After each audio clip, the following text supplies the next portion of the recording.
it is baffling to me that the language in which I feel the most creative and expressive is not even the language I grew up speaking. And I don't know what to do with that. English is my second language for all intents and purposes. Like when we moved here, my parents always tell me the story of they went to the doctor just for like a checkup. And then he made it a point to tell them, don't speak English at home.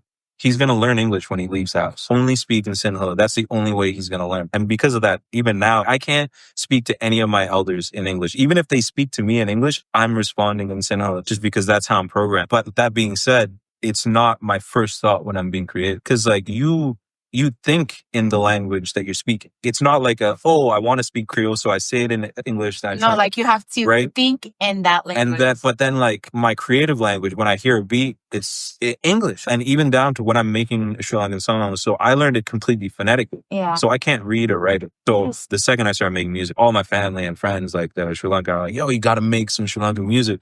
But it was always like, I don't know how, because I have a conversational understanding of the language. I have a really good understanding of context. So even if I don't fully understand every word that's being said, I understand the context, but I don't have a high level of Sinhala. So it's like whenever I compare, for example, rapping in English to Sinhala, I feel like I'm rapping in ABCs if I'm rapping in Sinhala. So it took me a time to be like, okay, I'm just going to speak it how I would speak it with my friends or my family members. I'm interchanging with English and Sinhala. But people like Bad Bunny, I think, is doing the most for people like us. I don't know if you know, he can speak English. Yeah, he just decides not to. He just decides not to. And I respect that. Like I saw him in his Met Gala interview. He started speaking some English and then he completely switched. Yeah. There is the protest in that. And the fact that we're in an age where they have to accept it. Yes. It's Bad Bunny. What are you going to do? We're at a point where like you can operate outside of the system. These artists like him, Sidhu Moosewala, Burnable. Also like the early albums of Ashake as well. There were many. Yeah, Ashake. It was all Yoruba. Like, and it's like, I think, and this is like a bit of a tangent, but I think it was mumble rap that did that for the world. Yeah, how so? Expand. Because we didn't know what they were saying. That is and we just accepted it. We're now 7, 8 years removed from that generation, right? We just accepted that we couldn't understand what they were saying, but we connected to the music. Yes. Now we're at a point where we've already accepted that we sometimes don't understand what they're saying, and we're much more receptive to these songs of other languages. Yeah. And I find that maybe like just for me personally, I always found music to be transcendent, art itself to be transcendent, to transcend the boundaries of language. Because as I was telling you earlier, I grew up watching different type of TV, and I remember watching Ghanaian and Nigerian movies before we finally got the dubbed version in French. I did not understand a word. We were just going by context clues. Like, can you imagine sitting down and watching a whole show in English and you don't speak English? All we watched was Bollywood growing up. I don't speak Hindi. Like half the time we didn't have captions. No, you just going by context. It wasn't until way later we started getting the dubbed version of them, but we started with everything in English. And even the songs I used to listen to, like when I was listening to Rihanna, because it's the Caribbean, Rihanna's huge there. It was mainly in English. It wasn't until I moved to the States, I was now going to pull up the lyrics and try to understand what I was singing. Yeah, like for me, I love music, and like, even though I understood English, half the time I was saying the wrong words.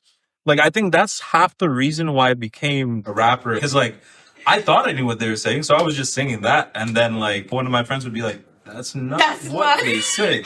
And my issue is I would be the loudest in there. Oh, 1,000%. No, like, it's like, yeah, I'm chill now because they dim my life. Like, that's what it is. Are you a Nicki fan?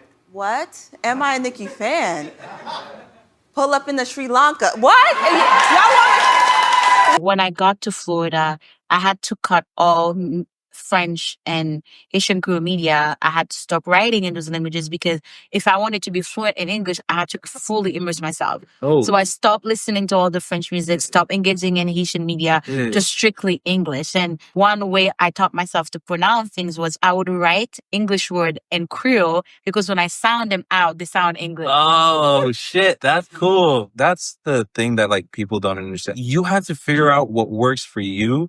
And it's like a survival thing. For example, my brother, he doesn't give a damn that he's speaking Sinhala wrong when he's in Sri Lanka. Like, my relatives will laugh at him. Yeah. And like, it's like, what? You want me to just speak in English? Like, my grandparents don't speak English. Like, how am I going to talk? Like, they're going to laugh, but like, this is the calluses that you have to build in your mind to just like, I have to do this. You have to. And like, you have to figure out what works for you. You have to. And I always tell people, like when people tell me they're learning another language, I told them the quickest way to learn another language is necessity. I had no other option but to be fluent in English.